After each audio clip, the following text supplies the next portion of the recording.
نبی پاک علیہ السلام نے فرمایا اپنے دکھ لوگوں کے سامنے نہ بیان کرنا، سیٹھوں نوابوں کو نہ بتاتے پھرنا، دنیا داروں کے سامنے جا کے نہ رونا کہ میں تکلیف میں ہوں۔ فرمایا اگر دنیا داروں کو دکھ بتاؤ گے رب تمہیں کبھی غنی نہیں کرے گا۔ اور لوگ ہیں کہ الٹا مذاق اڑائیں گے۔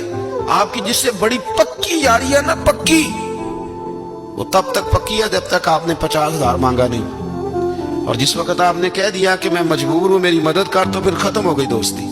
لوگوں کے تعلقات آپ کے ساتھ تب تک ہیں جب تک آپ ان سے کوئی ضرورت وابستہ نہیں کرتے۔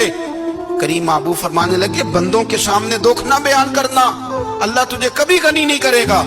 تو اپنے دکھ اپنے رب کو بتا، تو دعائیں مانگ، تو اس کی بارگاہ میں حاضر ہو، تو اس کے حضور عرض کر۔ فرمایا اپنے دکھ اپنے رب کو بتا، وہ جلدی کرے یا دیر سے کرے تجھے ساری دنیا سے بے نیاز کر دے گا، تجھے کسی کا محتاج نہیں رہنے دے گا۔